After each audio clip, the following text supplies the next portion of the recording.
नमस्कार दोस्तों, स्टार मनोहर राठौर में आपका स्वागत है। अपने शानदार अभिनय और खूबसूरती के लिए मशहूर रानी मुखर्जी एक समय बॉलीवुड की टॉप अभिनेत्रियों में शुमार थीं।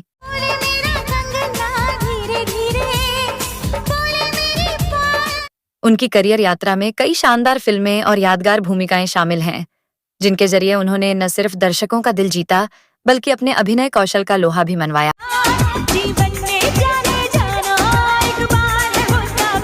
इस वीडियो के अंदर हम रानी मुखर्जी के उनके जीवन और उनके अफेयर्स के बारे में बात करेंगे, तो आप बने रहिए हमारे साथ।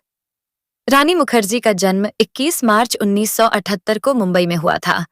उनके पिता राम मुखर्जी अपने समय के जाने माने निर्देशक थे, जबकि उनकी माँ एक प्लेबैक सिंगर हैं। उनके पिता ने हम हिंदुस्तानी और लीडर जैसी फिल्मों का निर्देशन भी किया है। इसके अलावा वह फिल्मालय स्टूडियोज के फाउंडर्स में से एक थे। रानी मुखर्जी का एक भाई भी है, जिसका नाम राजा मुखर्जी है, और वह एक फिल्म निर्देशक हैं। बॉलीवुड की लोकप्रिय अभिनेत्री काजोल उनकी कजिन सिस्टर हैं। रानी मुखर्जी ने अपनी स्कूली शिक्षा Manockjee Cooper high school, Mumbai से की। इसके बाद उन्होंने एसएनडीटी महिला विश्वविद्यालय से गृह विज्ञान में स्नातक की पढ़ाई पूरी की। इसके अलावा उन्होंने ओडिसी नृत्य का भी प्रशिक्षण लिया था। रानी मुखर्जी ने अपने फिल्मी करियर की शुरुआत साल 1997 में फिल्म राजा की आएगी बारात से की थी, लेकिन फिल्म बॉक्स ऑफिस पर कुछ खास कमाल नहीं कर पाई। इससे पहले उन्होंने साल 1996 में अपने पिता की बंगाली फिल्म बियर फूल में एक छोटा सा किरदार निभाया था। इसके बाद उन्होंने साल 1998 में आमिर खान के साथ फिल्म गुलाम में काम किया।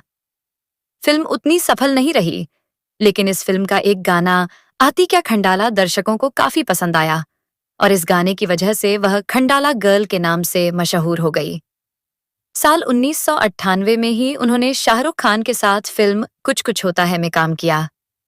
फिल्म बॉक्स ऑफिस पर सुपरहिट रही थी। हालांकि इस फिल्म में रानी का किरदार बहुत छोटा था, लेकिन उनके अभिनय की काफी तारीफ हुई थी। इसके बाद उन्होंने बॉबी देओल के साथ बादल, सलमान खान और प्रीति जिंटा के साथ चोरी चोरी चुपके चुपके, और ऋतिक रोशन और करीना कपूर के साथ मुझसे दोस्ती करोगे में काम किया। लेकिन ये सभी फिल्में बॉक्स ऑफिस पर कुछ खास कमाल नहीं कर पाईं। इसके बाद साल 2002 में उन्होंने विवेक ओबेरॉय के साथ फिल्म साथिया में काम किया। इस फिल्म के लिए उन्हें फिल्म फेयर अवार्ड से भी नवाजा गया था। साल 2004 में उन्होंने मणिरत्नम की फिल्म युवा में अभिनय किया। इस फिल्म के लिए भी उन्हें फिल्म फेयर अवार्ड से भी नवाजा गया था। इसके बाद उन्होंने हम तुम, वीर ज़ारा, ब्लैक और बंटी और बबली जैसी कई सफल फिल्मों में काम किया। साल 2004 से 2006 तक का समय रानी मुखर्जी के फिल्मी करियर का सुनहरा दौर था। बॉलीवुड की जानी मानी एक्ट्रेस रानी मुखर्जी फिल्मों में अपने शानदार अभिनय के साथ साथ अपनी निजी जिंदगी को लेकर भी खूब सुर्खियां बटोरी हैं। साल 2014 में उन्होंने आदित्य चोपड़ा से गुपचुप तरीके से शादी कर ली, लेकिन शादी से पहले उनका नाम कई अभिनेताओं के साथ जुड़ा और उन पर कई अभिनेताओं का घर तोड़ने का भी आरोप लगा। तो आइए जानते हैं उनके कुछ अफेयर्स के बारे में। रानी मुखर्जी और गोविंदा की पहली मुलाकात साल 2000 में फिल्म हद कर दी आपने की शूटिंग के दौरान हुई थी। इसी फिल्म की शूटिंग के दौरान दोनों के बीच नजदीकियां बढ़ने लगी थीं और मीडिया में इनके अफेयर की खबरें आने लगीं। उस वक्त गोविंदा शादीशुदा थे और वह सुनीता के साथ एक खुशहाल जिंदगी जी रहे थे।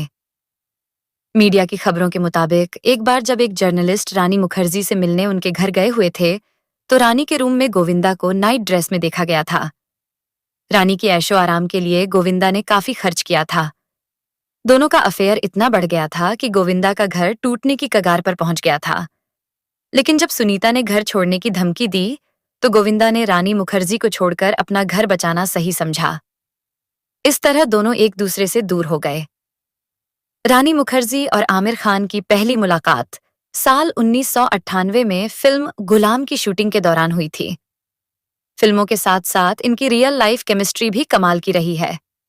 जब दोनों के बीच नजदीकियों की खबरें आ रही थीं, उसी समय आमिर का अपनी पहली पत्नी से अनबन चल रही थी और फिर बाद में उनका तलाक हो गया। रानी ने खुद स्वीकार किया था कि उन्हें आमिर पर क्रश था। हालांकि दोनों ने कभी अपने रिश्ते के बारे में खुलकर बात नहीं की। रानी मुखर्जी और अभिषेक बच्चन ने युवा और बंटी और बबली जैसी फिल्मों में साथ काम किया। फिल्म की शूटिंग के दौरान दोनों के बीच नजदीकियां बढ़ीं। इस फिल्म के रिलीज के साथ ही दोनों के अफेयर की चर्चा भी मीडिया में आने लगी। मीडिया के खबरों के मुताबिक दोनों ने सगाई भी कर ली थी। जया बच्चन इस रिश्ते से खास तौर पर बहुत खुश थीं, क्योंकि उन्हें अपने जैसी बंगाली बहू चाहिए थी। लेकिन बाद में अभिषेक ने ऐश्वर्या से शादी करने का फैसला किया। अक्सर बच्चन परिवार के साथ नजर आने वाली रानी मुखर्जी को अभिषेक और ऐश्वर्या की शादी में इनवाइट तक नहीं किया गया। रानी मुखर्जी ने आदित्य चोपड़ा के साथ अपने अफेयर को कई सालों तक छुपाए रखा। अक्सर उनके अफेयर की खबरें मीडिया में आती रहती थीं, लेकिन रानी मुखर्जी अपने इस रिश्ते के बारे में कभी खुलकर बात नहीं की। जबकि उस वक्त आदित्य चोपड़ा शादीशुदा थे। उन्होंने अपनी बचपन की दोस्त पायल खन्ना से शादी की थी। रानी मुखर्जी के आने से उनकी जिंदगी में उथल-पुथल मच गया था और कुछ समय बाद आदित्य चोपड़ा और पायल खन्ना का तलाक हो गया। यह तलाक बॉलीवुड का सबसे महंगे तलाक में से एक है। रानी मुखर्जी और आदित्य चोपड़ा ने करीब 8 साल तक एक दूसरे को डेट किया। उसके बाद 21 अप्रैल 2014 को दोनों ने गुपचुप तरीके से शादी कर ली। एक रिपोर्ट के मुताबिक रानी मुखर्जी की कुल संपत्ति $13 मिलियन यानी 100 करोड़ रुपए है। रानी ने अपने फिल्मी करियर के दौरान एक से बढ़कर एक फिल्मों में काम किया है। उनकी आय का मुख्य स्रोत फिल्में हैं, लेकिन उन्होंने विज्ञापनों से भी अच्छी खासी कमाई की। एक समय रानी मुखर्जी बॉलीवुड की सबसे अमीर अभिनेत्रियों में से एक थीं और बॉलीवुड के सभी पॉपुलर अभिनेता और निर्देशक उनके साथ काम करना चाहते थे। हालांकि साल 2014 में आदित्य चोपड़ा से शादी करने के बाद उन्होंने फिल्मों से ब्रेक ले लिया था, लेकिन वह अभी भी करोड़ों की मालकिन है। उनका मुंबई में एक आलीशान घर है, जिसमें वह अपने पति आदित्य चोपड़ा के साथ रहती हैं। इसकी कीमत करीब 10 करोड़ रुपए है। इसके अलावा उनका मुंबई के एक पॉश इलाके में अपार्टमेंट भी है, जिसकी कीमत करीब 8 करोड़ रुपए है। अलावा उनके पास लग्जरी गाड़ियों का भी अच्छा खासा कलेक्शन है, जिसमें Audi AA W12, Mercedes Benz ई क्लास और मर्सिडीज एस क्लास कुछ प्रमुख गाड़ियां हैं। 19 साल की छोटी उम्र में ही रानी मुखर्जी ने फिल्मों में काम करना शुरू कर दिया था और उनकी पहली फिल्म साल 1997 में रिलीज हुई फिल्म राजा की आएगी बारात थी। लेकिन बॉलीवुड में उन्हें असली पहचान फिल्म कुछ कुछ होता है से मिली। इस फिल्म के बाद उन्होंने कभी पीछे मुड़कर नहीं देखा और इसके बाद उन्होंने हम तुम, चलते चलते, साथिया, युवा और ब्लैक जैसी कई सुपरहिट फिल्मों में काम किया। लेकिन क्या आप रानी मुखर्जी के जीवन से जुड़ी यह बात जानते हैं कि वह कभी फिल्मों में काम नहीं करना चाहती थीं? कुछ मजबूरियों के चलते उन्हें फिल्मों में काम करना पड़ा। आखिर क्या थी वो मजबूरी? आइए जानते हैं। एक इंटरव्यू में रानी मुखर्जी ने इस बात का खुलासा किया था कि वह शुरू से ही वकील या इंटीरियर डिजाइनर बनना चाहती थीं, लेकिन उस समय घर की आर्थिक स्थिति बहुत खराब थी।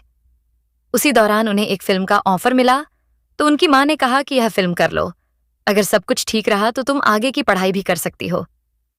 परिवार की आर्थिक स्थिति सही नहीं होने की वजह से नहीं चाहते हुए भी उन्हें फिल्मों में काम करना पड़ा।